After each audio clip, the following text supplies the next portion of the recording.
cuffs are off, man. Hey everybody, Adam Rank here. What's up, friends? Daniel Dopp here from the Fantasy Focused Football Podcast over on ESPN. It's Fabs here, Michael Fabiano from Sports Illustrated. You know who you can trust if you've got some questions about your fantasy squad? Want to check out a cool show on YouTube that'll help you get ready for the fantasy football season? Check out the Get Right Fantasy Network. Check out the Get Right Fantasy Network. If you are not subscribed, what are you waiting for? You want to lose your league? Head on over to YouTube. Check out the Get Right Fantasy Network because they're doing everything they can to make you a better fantasy player. You got to get right with the Get Right Fantasy Network. So go and roll your sleeves up. Yeah, go and roll your sleeves up. And I'm getting down cause I roll my sleeves up. And I'm getting right cause I roll my sleeves up. And I'm getting down cause I roll my sleeves up. And I'm getting right cause I get. What up? What up? What up, world? Welcome back to the Get Right Fantasy Network. I'm Mike Herrick, aka Classic Mike, and this is our Week 7 Active and Inactive Sunday morning show. I'm going to be going over some of the news and notes since our Friday show. Also giving you some updates on the rainy, gross Rams versus Jaguars in England, which is currently 21-0 Rams up with Devontae Adams 2 touchdowns so far, and going over the actives and inactives at 11:30, as well as answering some of your last second start sit questions leading up to game time. So I'm going to start off with some news and notes to kind of get us going. Jacoby Brissett, he will be starting for the Arizona Cardinals today versus the Packers. Kyle Murray is going to be sitting another week. Mbuka and Mike Evans, they're both listed as questionable currently. Both are considered game time, but based on the reports, it looks like Evans is much closer to playing than Mbuka. But I really, they keep saying that there's a good chance that he can play next week for Mbuka. So we'll wait and see. These games are at Monday night, so we won't know until then. There hasn't been any indication up till even leading up to today that has shown that they will play.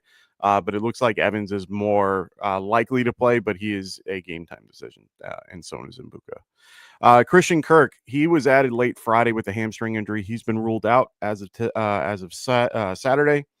Jalen Coker and George Kittle both have been activated off of IR. Reports say that Kittle's, he's not going to be limited from what we keep hearing. It's still one of those things where I'm a little questionable. Hamstrings are hard to come back from and, can be re-aggravated real easy. So you might want to be cautious when it comes to Kittle. Jacoby Myers, he's listed as questionable. He's currently on the field warming up from the reports I keep seeing. He was a true game time decision. But they did bring up a wide receiver from the practice squad, which could indicate that he's out, but we'll wait and see how that turns out. And we'll know that in about a half hour. Packers also elevated Pierre Strong, running back, from their practice squad, which could also indicate that Josh Jacobs is in jeopardy. Josh Jacobs has been dealing with an illness/calf that came up on Friday. He did practice in full on Friday. The Packers also had a little bit of trouble getting to the game yesterday. They were on the tarmac for almost 5 hours waiting for their plane to take off. They had engine trouble and all that, but they are there currently. If you are in the boat of having Josh Jacobs, I would strongly have somebody. They have said he is a true game time decision. This game is at 4:00. You want to make sure that you have Emmanuel Wilson or Chris Brooks. Those are the two that I think are going to be involved. Wilson will probably get the start. Brooks is a little bit more involved in the passing game, but get those guys in your lineup or, on your bench so that you can at least switch them out. Or if you have someone reliable on Sunday Night Football or Monday Night Football, those are going to be your best bet. In one league, I have Josh Jacobs. I do have Sterling Shepard. Not the best start, but, if I have to wait, I'd rather have, somebody that I can rely on so that I can at least hope and pray that happens. You won't find out until about 2:30, 3 o'clock until that's the case, but just be aware of that. Deebo Samuel was ruled out yesterday. Looks like Washington will be without Debo, Terry, and Noah Brown. This leaves them with Luke McCaffrey, Chris Moore, and Jalen Lane. As well as right now, Zach Ertz, he will be available. He's banged up with a shoulder and calf injury. He's listed as questionable. All signs are pointing to him starting. So there, every report I've seen from Ian or Adam, they both expect him to play today. Remember, this matchup's at 4:00 as well. A lot more injuries in the 4:00 than the 1:00. So we'll have to wait and see, but definitely make sure that you have some type of backup plan just in case. DeAndre Swift, he is expected to play today. He was dealing with a groin injury, and like I said, they did bring up Travis Homer as a practice squad guy, so just be aware of that. But it looks like he should be good to go. Stephon Diggs, he is questionable for Sunday's game with a chest injury. He's expected to play versus the Titans. And then also Carson Wentz is going to be starting today. And honestly, it might be the case for a little bit. It looks like J.J. McCarthy's injury is close to about 6 weeks or more. So for now, it looks like Carson Wentz will be the guy. All righty. So make sure you guys throw those questions in the chat. I'm in here for you guys today. I know the game's on, so I know that I'll get a little less interaction, which is okay. And it kind of expected. They're still in the halftime. So we will wait and see when that comes up. It should be coming up shortly, to be quite honest. But I'm here for you guys. I'm here to answer any of your questions. I will not be here next Sunday. I'll be upstate. My dad passed away back in June, and we are doing a nice ceremony for him upstate where he used to live as a child. So spreading his ashes up there and, having a good time with the family. So we will not be here on Sunday. I'll be here on Friday, though. Well, maybe. We'll see. I have to be up really early on Saturday, so we'll see how I am on Friday. But otherwise, we are here. We will be back tomorrow. Frank will be doing our waiver ads and overreaction show. Phil will be here doing dynasty picks and doing all types of stuff. He was here on Friday helping me out with our start sit questions, and then Frank will be back to help you with your roster management on Wednesday and then back on Friday. So check us out if you haven't already. If you're new to the show, I'm here to answer your questions. I currently have nothing in there, so I can't really answer any questions for anybody. Looking at the games that we have, a couple other little just notable things going on. There's some really bad weather out in Chicago and Cleveland. Just getting some news now. Mike Evans is likely to play, and Buka has a real chance to play. Interesting. But unfortunately, this won't be noted until game time. I really hope they don't play him. I hope they don't play him, Buka. The last thing we want is for him to re-injure something. I'm assuming he'll be a little more limited than Evans, because Evans is a little bit, farther ahead. It's good to be young. That's probably why he's been not that hurt. So at this point, we'll wait and see, but it looks like it's more likely, a real chance to play. I'm not playing him if I have him. I'm just too kid's fantastic, not taken away from the talent. It's the him re-aggravating something, something going wrong. Like, I don't want to be, I don't want to have that 0 on the board if, God forbid he's out for one play and is like, nope, I'm not playing. I'd rather have somebody else. Especially that it's a Monday night game, a Monday night game. I'd rather have somebody that I know is going to be getting me points, even if it's a little, more than that. So what up, Smokey? How you doing, brother? Great to have you here. They're just about to kick off in the Rams-Jaguars games. I believe the Jaguars are getting. So Smokey goes, play Emmanuel Lewis over Henderson if Jacobs is out. Also, who would you drop for rest of season? This is gross. I mean, not gross. Those are great options. Emmanuel Lewis over Henderson if Jacoby's out. Henderson plays at, I thought Henderson plays at 1. Yeah, he plays at 1. I might be more willing to play Henderson over Wilson just because I don't know what's going to happen. Both games are okay. The point totals are relatively gross. I would probably play Henderson just because I know that he's at least involved in the offense in one way or another. I just don't. I can't trust a situation where I don't know if he will play. New England's using him at least in the passing game and using him in general. I mean, he's currently let's see the snap shares.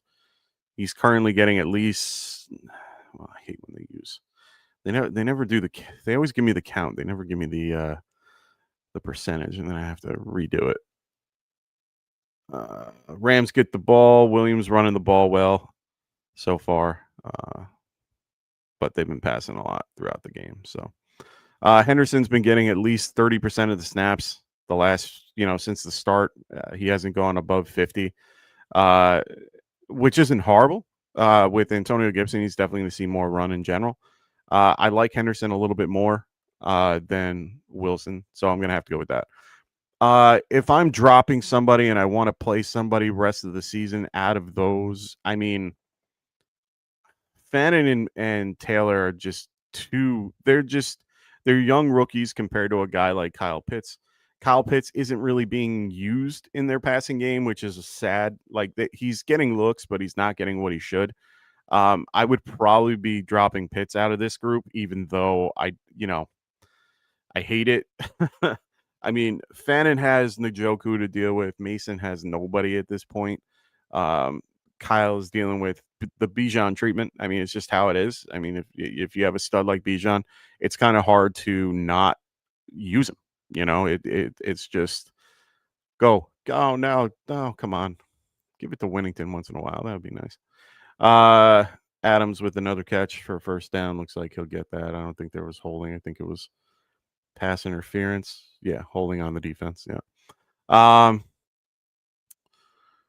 So yeah, I think I'm going to have to go with dropping Pitts. You already have two. There's no point in having the three of them. And I can't think of a situation where you're going to play both. This is the best week to play both, for sure. So like I was saying before, there is some bad weather out in Chicago and in Cleveland. It looks like the weather is going to clear up a little bit for the Chicago. Oh, it's holding on the Rams. Oh, penalties offset. Okay. There's bad weather in both Cleveland and Chicago. The Chicago weather is supposed to clear up before the Cleveland weather. Cleveland's weather is more rain and heavy gusts, like really strong 30-mile-an-hour gusts. The stadium, if you've ever been there, has a really good high barrier. So it's not like it's not going to be crazy, but it's going to be whipping around in there. It's been said that it's kind of like Meadowlands, where it has a good swirl to it. It's going to suck for the kickers. So I'm not telling you to play any of the kickers in either one of those games. So it's not happening. No problem, brother. That's how I feel about it. I mean, hopefully you feel, close to the same. Mason Taylor would probably be the second of the group if I'm going to get rid of the one of the two. Sorry, big third down. They missed it. Jaguars definitely feeling the loss of Devin Lloyd today. And then the Cleveland Browns game, not the Cleveland Browns, the Bears game. Bears game is going to be very windy. Windy City, it's just how it is. But it's going to be windy. There's going to have some big gusts. It should calm down closer to game time. They said that all the bad weather and stuff is going to be prior to game. Still going to make the field gross. Still going to make the situation a little bit slippery, a little bit, unpredictable. And it's going to make it where the passing game is going to stay low. They're going to stay within the 5 to 10 yards. They're not going to go deep on a lot of plays. It's going to limit some of the things that like guys like Shaheed or speedsters on on the Bears like Luther Burden, things like that, might really kind of take a hit today, just because I don't think they're going to want to whip the ball downfield. Makes it harder to gauge. I was playing the other day. I know it's softball, but I was playing softball the other day, and we, guys would just hit it straight up in the air, because honestly, the best option was to do that, because it would go from straight and then it would move like 50 yards to the right. So I know it's, like I said, it's softball, different type of ball, lighter, all that stuff, but a bigger ball with more wind, it can affect that ball a lot. So I would think that everything's going to be a little bit more underneath. There's going to be a lot of screen throws, a lot of short passes, a lot of flat, passes and things like that. So I would assume that that's going to be the kind of game plan, and running the ball, which they did a lot on Monday night with Swift. They're going to have to involve, Kendre Miller on the Saints. They're going to have to, and then the other game, you need to start Quinston Junkins. The guy is, one, he's good. Two, it's just the best matchup against running backs. You can't ignore that. A-Chain is going to have a rough day in general, but they're going to try to run the ball the best they can. I think Ollie Gordon is probably going to get a good run today as well, just because of the weather. And I think they're going to try to, utilize him. Right now, Browns are one of the best against the run. So it's going to be a rough day for everybody for those games. I think it's going to be an interesting, grouping of games to watch. But those are the worst of the worst. Everywhere else is either in a dome or in good weather. So we got, those games you don't have to really worry too much about when it comes to that. Coin flips for those. I think the biggest question marks that we have, like I said, Josh Jacobs, we'll have to wait and see. We're going to have to wait and see. It looks very unsure. A lot of reports are going true game time decision, which is really not, like, we're not used to that. Normally they're very good at going, yeah, no, he's playing, or, you get to see, Ian and Adam go expected or not expected. They're all saying true game time. So that's new. The fact that we found out, just minutes ago about the fact that Mike Evans and Mbuka have a good opportunity to play this coming Monday night is actually quite, I'm actually a little shocked by that. A lot of reports yesterday said that wasn't the case. I don't know. We'll wait and see. Monday night, I can't predict this far ahead. They were practicing on Friday in one capacity or another. It looks like they were both limited. I don't know. I can't tell you to play one or the other. I'd be very nervous playing one of the two, just because the situation in general. Right now, Lions are favored by 6 in that game. That hasn't really, the needle has only moved down since Friday. In that case, it went from 4.5 to 6. Point total went up a little bit. That's more probably because they heard about Evans, but it's only by 0.5, so it's not like it's the end of the world. Let me just So I would be cautiously optimistic, but it's one of those things where I'm probably not going to play either or. Re-aggravation's high, at least for Mbuka, if he's active. I kind of want to see what happens in that situation. I'm a little surprised that they're playing him with the bye being so close. I would think that they would want to wait on the bye, try to wait until after the bye to active, get him back out there. They do have, some young guys that can really help. We saw that last week with Tez Johnson and Cam Johnson. So both were able to be involved and both scored touchdowns, and, Baker can spread the ball out. So I think him and Baker. Wait, who was I looking at before? There were two stats I was looking. Oh, adjusted completion percentage. No, that wasn't the one. It was ADOT. Right now, currently, like Mayfield, out of the guys that have played at least 6 games, because let's be clear. Sam Darnold's number 1, Stafford is 2, and Baker is 3, with a ADOT of 8.9. That's really good. So sadness is life. Jacoby Myers currently is a game time decision. They have not said anything. He is out on the practice field. They were showing him warming up. He, like I said, is a true game time decision. We won't know for another 10 minutes. I haven't really heard anything otherwise. I'm still waiting to get an idea if he is playing. I would assume he doesn't, and even if he does, I would think he's limited. So let's read the full report from Adam Schefter. So despite both wide receivers being listed as questionable for Monday night's game at Detroit, Mike Evans is likely to play, and Mbuka has a real chance to play despite suffering low-grade hamstring injury, as per sources. Bucs will not decide on Mbuka until pregame. So it looks like Mike Evans is going to play.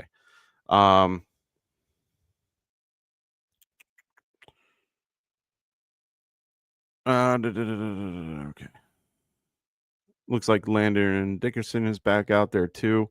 Like I said, I haven't seen anything about Jacoby. I'm still waiting, other than the report that shows him warming up currently. Lindsay 30. I don't know how to pronounce that. He's out there.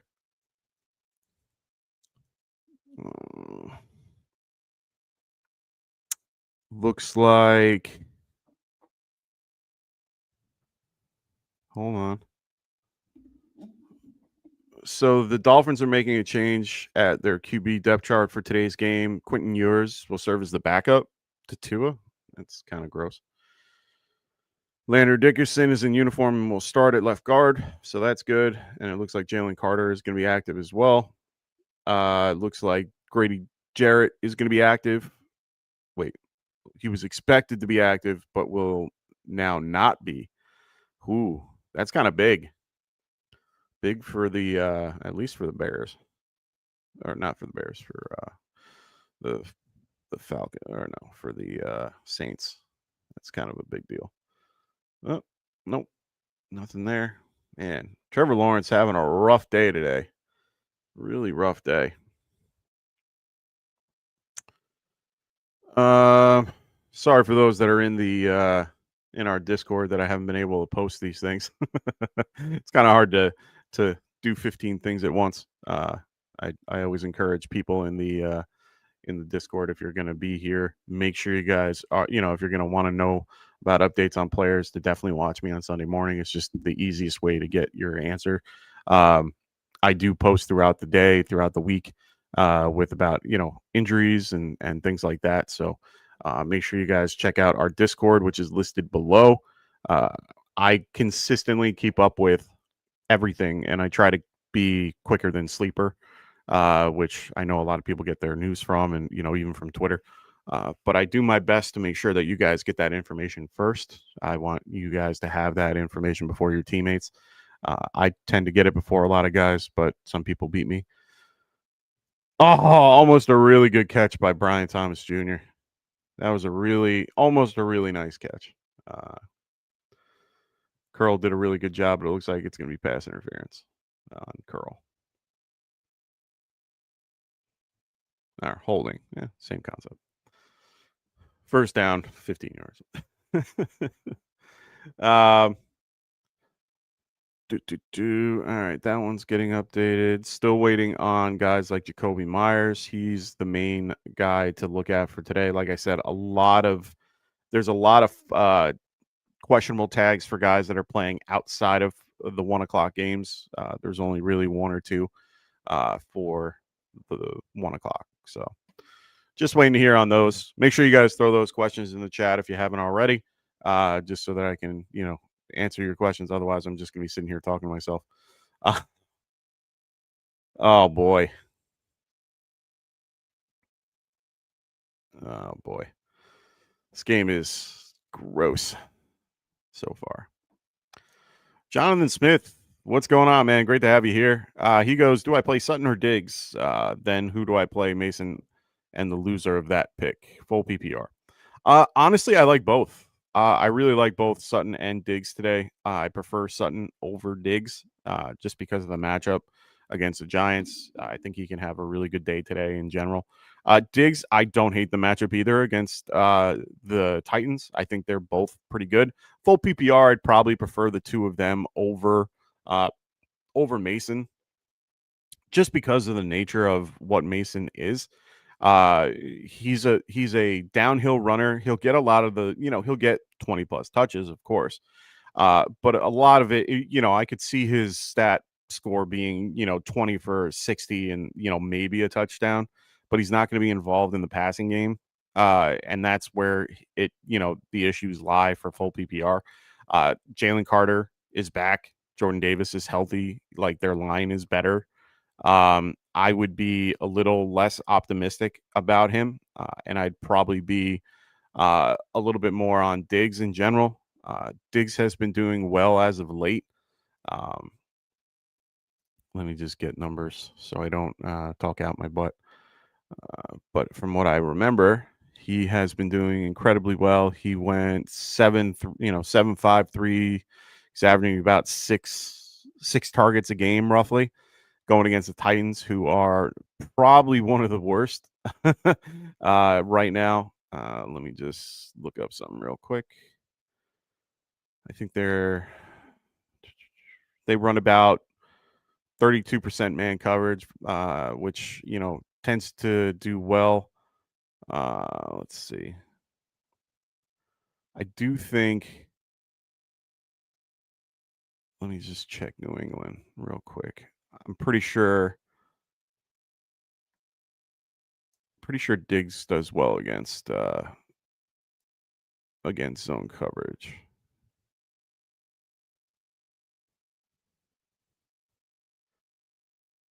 Yeah, Diggs does very well against zone coverage. I like that a little bit. I'm gonna go with Sutton and Diggs, and just it. Like I said, if the guy that would be on like the cusp, like the if you were unsure, it would be Mason and Diggs. I would, I'm in between on those two, but I feel a little stronger about Diggs in this matchup. They are favored. That's the only downside. Pittsburgh's favored in the other one, so that means they could be down. And they could be throwing the ball. So, yeah, I'm going to stick with Diggs. Sadness is life. How do you feel about Ingram at tight end, full PPR? I mean, no problem, John. I don't hate him today. I think it's a good, you want to use the revenge narrative against the Giants. It's at Denver. They're favored by 8.5. It's only going up. The over-under is only 40.5, which is kind of gross. But I don't hate him today. He's been a lot more involved as of late, and it makes things a lot better for him moving forward. They could just load up Dobbs and run him. Giants are easily beatable on the ground. So I think a lot of teams try to take advantage of that. He's been ramped up in targets, 766 the last 3 weeks, averaging 5 targets a game. I do like that a lot more.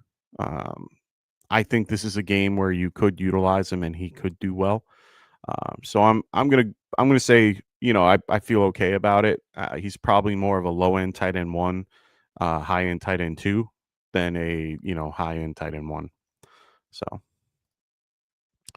John goes, would you play Herbert or Caleb? Unfortunately, that's a sad question to be asking at this point. Not most of the time I would be telling you to play Justin Herbert. I think I'm going to still do that. Right now, Herbert's had only one top 5 finish, and Caleb has only had one as well. Looking at the numbers, Herbert's been able to run the ball. I think his biggest problem has been the fact that he hasn't had Joel Alt on the left, and that's been hurting their particular production. I think this game versus the Colts is going to be a fun one, to say the least. But I do think Herbert is a good option. He's finished at least top 12, finished top 12 twice, top 15 twice, and then otherwise has been, kind of miserable. But he is getting Quentin Johnston back. He is getting, just pieces to help him. And Vidal has been, surging. I'm not a big fan of Caleb, and especially with the game, with the wind and all the crap that's going to be happening there. I'd rather have the guy in the dome, to be quite honest. So I think I'm going to be going Herbert for this one. What up, the Schmitty? He goes, McManus, Gay, or Fairbairn? I think I had you having Gay last time we spoke. I think we're going to stick with Gay in this particular situation. They're in a dome. I'd rather have the guy in the dome at this point. That's a fumble. Oh, they're going to give him that? Whatever. Never know what a fumble is anymore. I don't mind McManus, but he has been dealing with injury as of late. I mean, he's probably going to play. There hasn't been any indication that he doesn't. Better offense as a whole. I do think the biggest caveat is that right now the Commanders currently don't really have anything to move the ball downfield, which scares me a little bit, which means they're not going to be in field goal range in most situations, unless, Jalen Daniels can get them in that type of scenario. Gay is not Aubrey. He cannot bomb it from 60 and be accurate. He's better from 50-ish, from that 50-52 section, and he's much more accurate from 40. So they have to at least get it to the 30 just to be even usable. Fairbairn is a little bit better at 50 or better, but at the end of the day, they're going against Seattle. Seattle's been pretty good in general. I am less likely to want to play Fairbairn just because of the fact that it's outdoors. We don't know what's going on, but he's probably the better kicker of these. Like I said, the coin flip for me is that they're indoors, so I'd rather have that.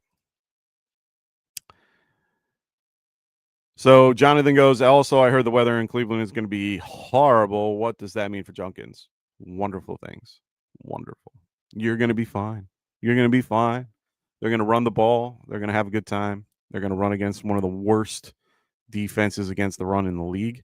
I have no problem playing Junkins today. He is actually my running back 5 on the week in my rankings. I moved him up. He is considerably better in this situation. I almost want him in the top. I almost put him as my RB1, but it's hard to kind of pass up guys like Taylor, Gibbs, McCaffrey, and Bijan.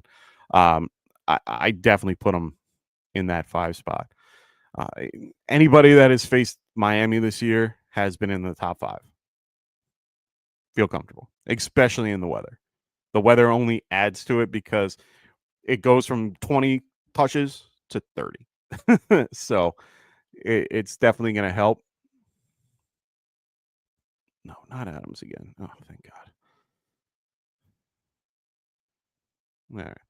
Rams just got shut down on their 40-ish. What was that there? Yeah, the 49. I don't know why they're not utilizing Winnington underneath. Oh, he just broke his ankle. Let that play develop.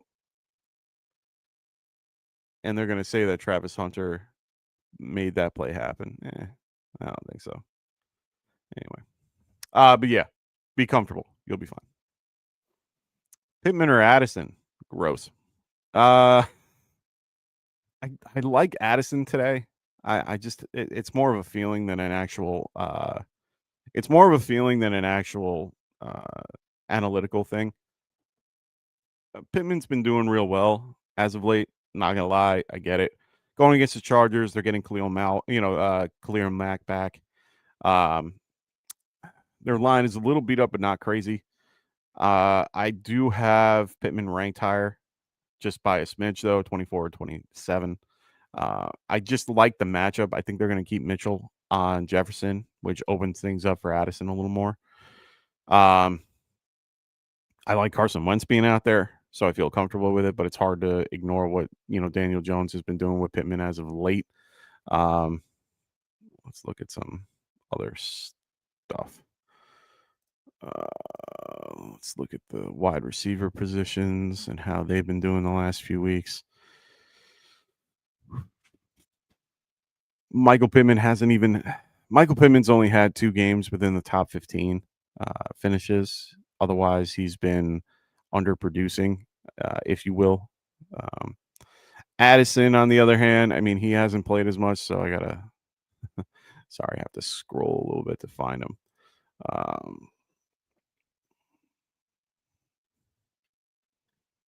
Just to find his numbers. He was 21 finishes in wide receiver 21 and 19. That's not bad. I think I'm just going to lean Addison for now. I like his situation a little better, even though Pittman is there. I think they're going to utilize what's his face, Jonathan Taylor, a lot more than they normally do. So I'm just not high on Pittman as much as I am Addison. So I'm going to go Addison. Jonathan Smith goes, I need 20 from Junkins and Barkley. Bench Chase Brown for Sutton in my flex. Oh, that stinks. A lot of people did, man. You're not the only one. I had a bunch of buddies that I was talking with on Thursday night and during my softball game, and a lot of them were like, yeah, I benched Chase Brown. He's having a horrible year. Like, so they all kind of pivoted to do something else. I think you can easily get 20 from Junkins and Barkley. I think that's more than, reasonable. The hard part is actually Barkley comparatively to Junkins. I actually think Junkins can have a really good day. Barkley has been underperforming in general. Big throw. Oh, great throw finally gets a good throw, Trevor Lawrence, to De'Ami Brown.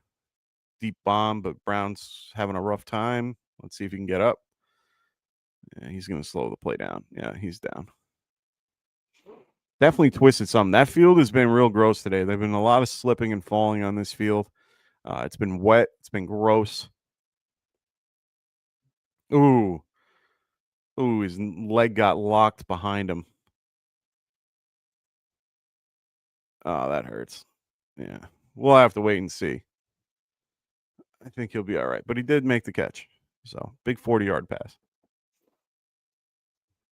Jonathan goes, got Bo Nix, Junkins, Brees, Rice, Sutton, QJ, Fannin, and Dolphins defense for my FanDuel lineup. I don't hate it. I really don't. I really do like it. The only caveat that I'll put is the Dolphins defense. I don't like playing it well, for any type of league, but I don't like playing, especially for DFS. I don't like having one of my players facing off against the defense that I currently have in. Reason being, my 6 points that I get from Junkins gets taken down to 3. So it really doesn't help me to have it being against the defense that I have in.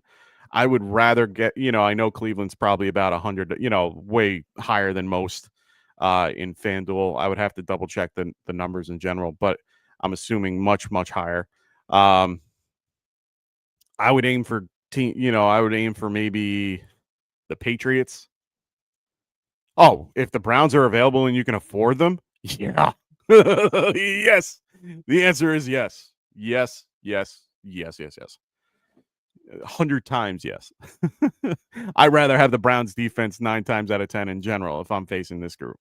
They are much better pass rush. The O-line for the Dolphins is horrible. I would be surprised if the Dolphins are able to move the ball at all. They're not good going up north. They're not good playing in bad weather. They're not good anywhere. They've been having a lot of trouble lately in general. So yeah, if you're going with the same price, you're going with the Browns. You're not going to be using I would not be using them in general. Also, the only other caveat that I would have is Fannin. I love Fannin. Not going to try to persuade you, but it's really tough to be playing with a group where you have the running back and tight end. If one gets destroyed, like if one gets blown up to the point where they're not usable, then you're only getting half those points when you could be going, diversifying to another group, and you would have a better opportunity to do well. So I don't know who you have available that are around the same price as Fannin, but I would probably kind of try to pivot from Fannin just because I don't want to have Junkins and Fannin from the same lineup. It's just not, unless the team is real, because this team, especially for the Browns, are not a high-scoring, crazy team.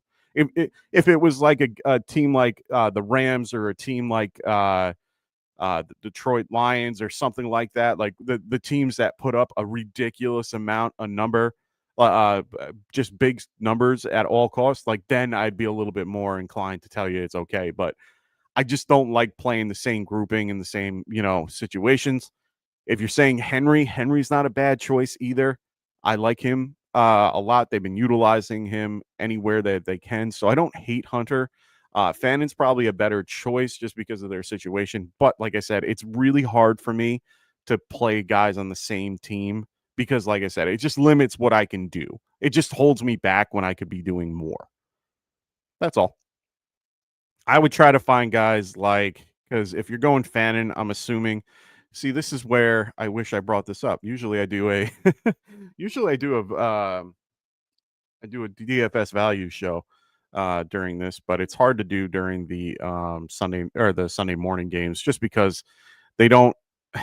It doesn't help because they tend to take up a lot of the time because a lot of people don't come and watch me, which is completely understandable. I would rather be watching that game too. So, you don't have any issues with me. Why aren't I getting any updates?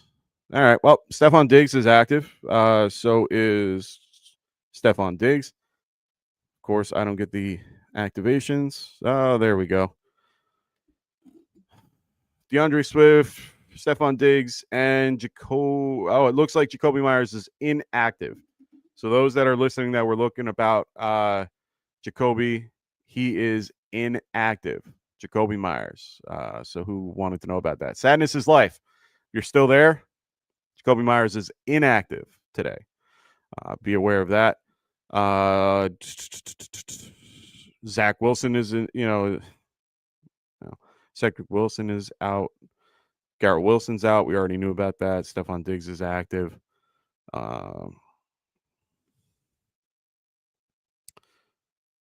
Calvin Ridley, we already knew about.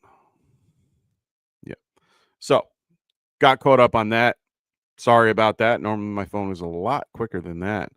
This is why they need to upgrade their PC model.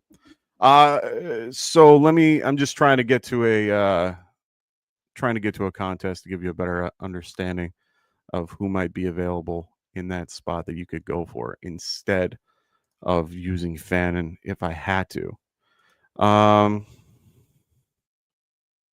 So let's look at the tight end. Let's look at Fannin. You got Hawkinson, Juwan Johnson, Gatson, Theo. Oh, I'd go Zach Ertz. Love the Zach Ertz pick today for you there, Jonathan. Zach Ertz is in a good spot for you. Evan Ingram's in a good spot for you. Cole Kmet could be in a good spot. Kind of opens things up a little bit for you money-wise, too. You go from spending the 55 to 51, opens things up for anything else that you might use. Love the lineup otherwise. I like Rice, Brees. I like that whole thing. Maybe you can up your 400 for Bo Nix would give you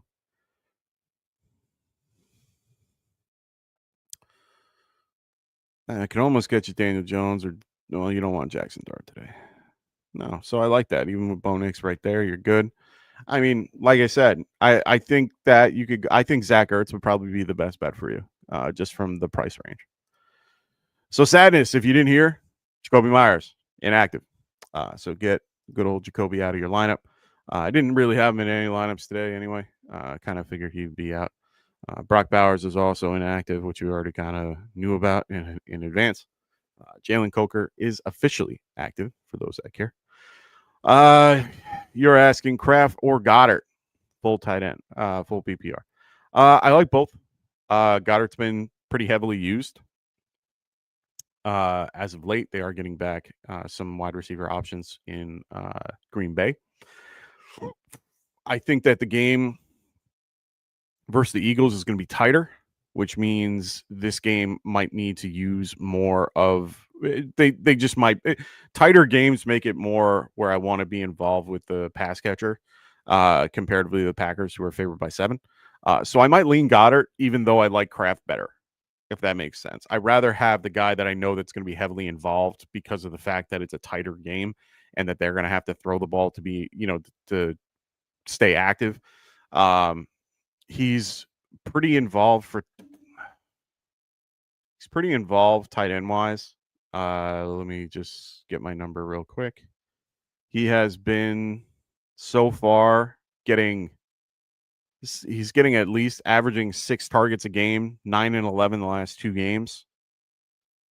It's pretty good. But you want to look at Green Bay and how he's been doing target wise and being involved.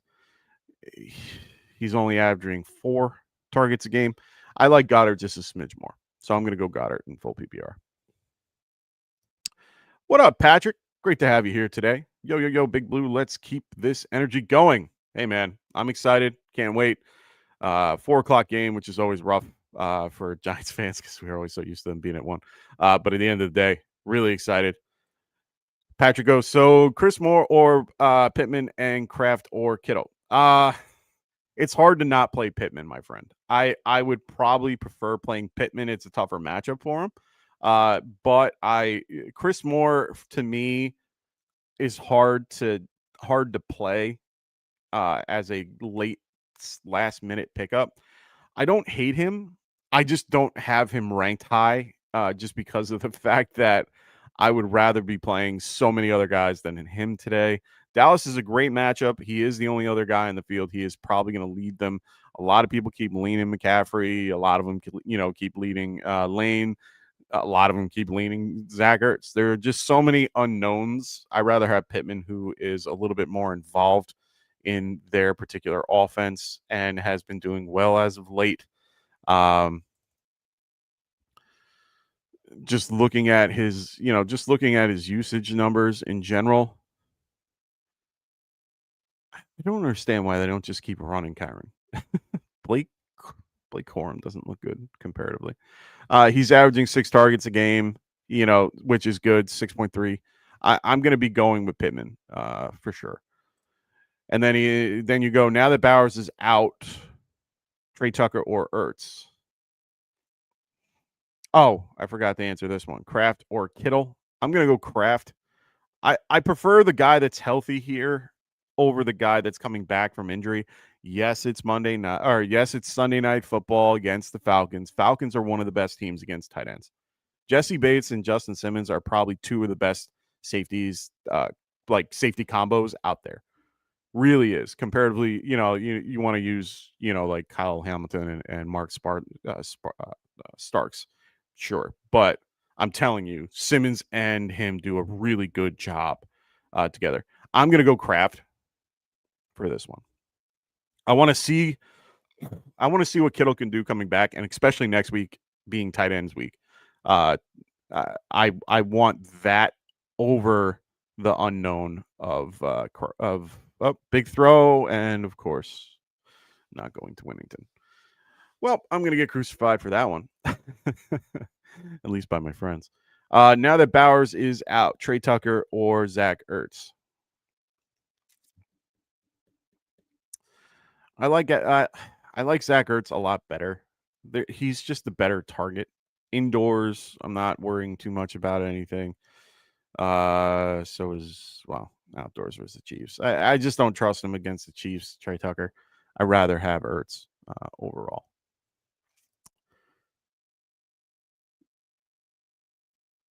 I already answered that. Yeah, it's definitely Kraft. I'm just going to play Kraft. It just makes more sense. I want to know what's going to happen to Kittle. I have Kittle in a couple of leagues where I have like Sam Laporta and Trey McBride and so on and so forth. I'm rather play all the I have a situation where I need to play flex spots, like my tight ends as flexes.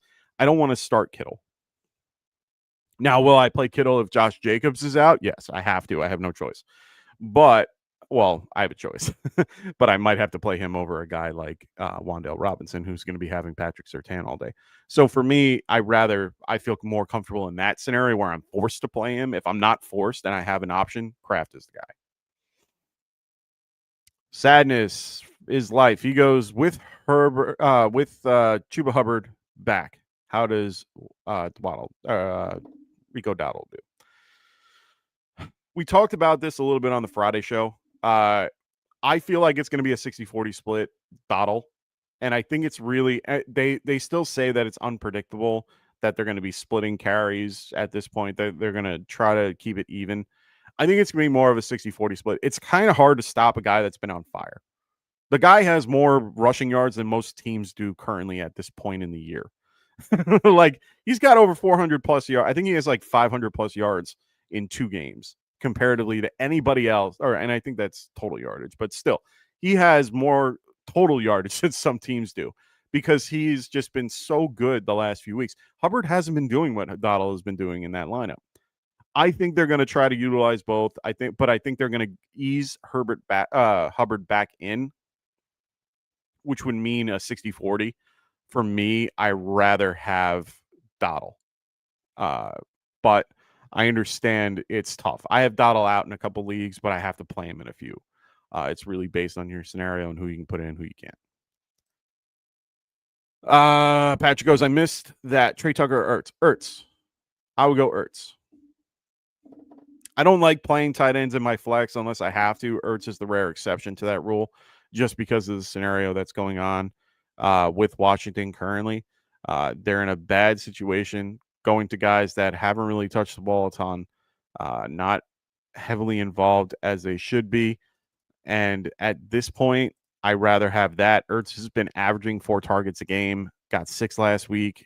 The only dud is a 1 that he had in week 5. Other than that, he's been averaging at least 4 to 5 targets a game. I don't hate that. Trey Tucker has a higher ceiling for sure.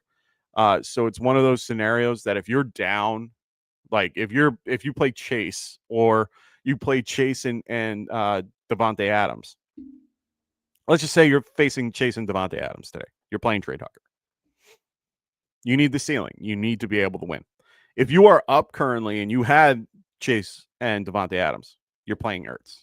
You're being safe. You're getting the points you need and doing better. Like, that's how I play. So that's my only caveat to that. I just like Ertz a little bit better. Oh, you had Higgins on the bench. That's tough, man. A lot of people did. A lot of people were unsure about Joe Flacco against the Steelers. I was one of them. I'm not going to lie.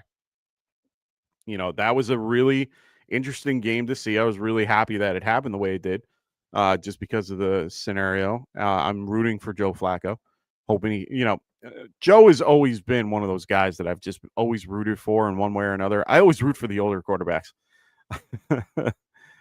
Sadness goes Dottle or Addison. I'm assuming this is full PPR. If it's full PPR, I might lean Addison just because of the concept of full PPR. Dottle is involved in one way or another. But with the split, I mean, they're both essentially getting split here. Yeah, I think I'm going to lean Addison if it's full PPR. If it's half or anything lower, it's Dottle. That's my caveat. And, Jets, to give them the credit where credit is due, last 3 games, let's just get an idea of the last 3 games that they have played. Jets are 23rd. They rank 23rd in general of DVOA. Let's see. They are currently, 23rd in the league against the run. I might lean Dottle, actually, after looking at this a little more. Yeah. Yeah. I like Dottle. I like the guy. It's hard for me to play him in some situations. Addison, though, like I said, he's just been on fire. He's at least had 2 finishes, within the 24. He's been a wide receiver 2 the last few weeks. Even with this last game that he played, he was out for a whole quarter, and he still finished with a really good, outcome. Dottle, on the other hand, has just been on fire. It's hard to not start him, but with Chuba behind him, it's kind of hard it's kind of hard to be like, oh yeah. We still have 2 international games? Jesus. NFL, come on. Do you hate the Sunday morning cruise of fantasy football? I think you do. I think you are currently really just messing all of that up for us. We just want to be heard on Sunday morning. This is my time, not your time. I'm only kidding. Still 21-20. Jags had to kick the ball. Looks like the Rams are getting the ball first and 10 on the 16-yard. They're 16.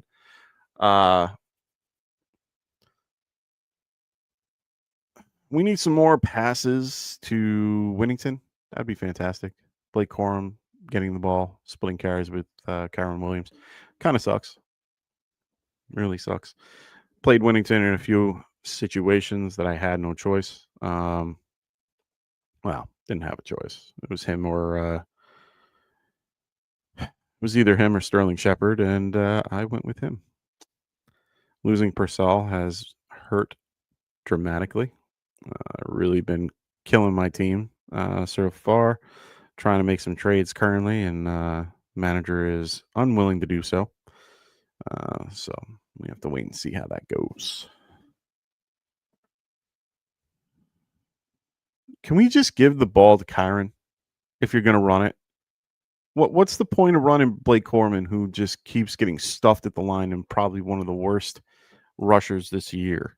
Just I don't get it. It's just upsetting. Oh, there he is. Of course, you bring him in on third down.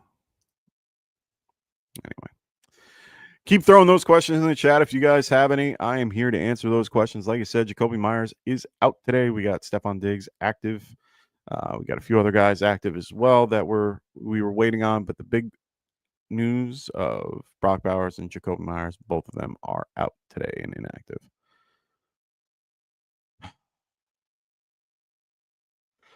The big thing in this game today has been a lot of passes to the tight end.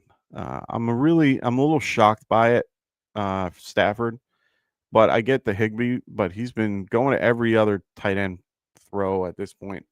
It's a little upsetting. Kind of want him, I thought they would be involving Winnington in one way or another. Just he fills in a lot more, and he's a very versatile wide receiver. He did well the last few times that he's been playing. I think it's mostly the I guess it has to be more the game script at this point. They're up 21-0. Like, what's the point of throwing him the ball? They're going to just run, pass. Just easier. Makes sense. Play defense. So, stinks. I failed myself. Bad management issues in that situation. Thought he'd do a lot better. But you live and learn, my friends. You live and learn. You just want Puka back. Puka won't be there next week. He will be there the following week. They said he's looking good. Should be back after the bye. Still waiting to hear on guys like Mbuka, who looks like he could play. But Mbuka is one of those players that I'm hoping they don't. I just don't want them to be. I don't want to rush him out too quick. That was a crazy stat. Jags have over 227 yards of offense, yet are losing. And they have more yardage than the Rams do and are losing by 21 points. I don't know how that's possible. How do you have more yardage and less points? That's a new one for me. They both have the same rushing yards, both at 60. Jaguars have 227 yards 227 yards passing, and while the Rams only have 167. So interesting. This would break up the NFC West a little bit, make the Rams 5-2 right now. So we'll wait and see how that goes. Jaguars will be 4-3, bringing them down. Well, not really, because unless they're going to stay in second, unless the Texans do something incredible. But it looks like, they're still a game behind either way. So they still can't get Brian push off. That is a offensive pass interference if I haven't seen one. Are you kidding me? They didn't call that? That was offensive pass interference by a mile. It's not even like, and he's hurt. Yeah, looks like BTJ just got hurt after that pass interference, false start penalty. They'll probably put the camera back on him. He's just BTJ is not looking the same. Not looking the same. Drafted him in a few spots, but it looks like he's dealing with his wrist. Or no, it's his ankle, it looks like. Right ankle injury. He was kind of playing with his upper part of his ankle too, so high ankle sprain does not bode well for BTJ. Parker Washington looks like he'll be a very big ad this week if you didn't already drop him. Yeah, because Parker Washington's been heavily involved in this game in general. Let's get you the stats real quick. He has been, Parker currently has 3 catches. He's got 7 targets on the day. That's huge. 7 targets. They have been getting Travis Hunter a lot more involved, 9 targets today. So just something to keep an eye on. If BTJ is out, Parker Washington would take a big step. So just a bad offense. That's the problem. Make sure you guys throw those questions in the chat. If I don't see anything for the next 5 minutes or so, I might wrap things up. I just want to, I want to be here for you guys. I don't want to sit here and just spout nonsense for, a couple hours. Believe me, for those that know me well enough, I don't mind doing it, but I got other things I can do at this point. Make sure you guys check out Underdog Fantasy if you haven't already. Please use the promo code GETRIGHT. They have a promo out currently. Play 5, get 50. They will help you with that. They, at this point, it's for Pick'em, and one of the best things out there currently is Boosttober. So every day they have some type of promo out there for you. So make sure you guys are checking out Underdog Fantasy, one of the best out there. Really enjoy using them when I can. So check out Underdog Fantasy using promo code GETRIGHT. Also check out and make sure you guys, if you aren't already, make sure you guys and like and subscribe to the show. Always appreciate a like and subscribe. Want to make sure that we get this, channel up there in the algorithm. The more likes we get, the more subs we get as well. Really helps out the channel. Also check out our affiliate channels as well, the Fantasy Football Tavern and the Extra Point with Phil, who I had on Friday, as well as Kendall for his channel as well. Also, we'll throw in Tycoon as well. He's been taking a little hiatus. Needs to get his life back together. Try to, take a break from the fantasy world, which I don't blame him. So now, just still make sure you guys subscribe to him. Always a really good info. I have the privilege of being a good friend of his and talking to him. So really like his advice. So make sure you guys are liking and subscribing to his show. All righty. With that being said, thank you all for joining me today. Really enjoy the participation today, even during a kind of a blowout in the Sunday morning game, which is fine. But really great to have everybody here. Hope everybody enjoys our other shows. We're going to be here Monday with Frank doing the waiver wire show. Tuesday with Dynasty stuff with Phil and or Kendall. Both could be here. Both will most likely be here. And then Frank on Wednesday, and then me on Friday nights, and me on Sunday mornings. I will not be here next Sunday. Like I said, I'm going to be doing something for my dad who recently passed. We're going to be spreading his ashes up in New York. So I will not be here next Sunday. Very questionable. Very questionable for Friday night as well. I need to be up very early on Saturday morning, so we will see how that goes. But otherwise, I will be back the week after that for sure. So good luck to everybody today in your fantasy matchups in week 7, unless you're facing me. I'll see you guys in a few weeks. Peace. White fantasy is the play.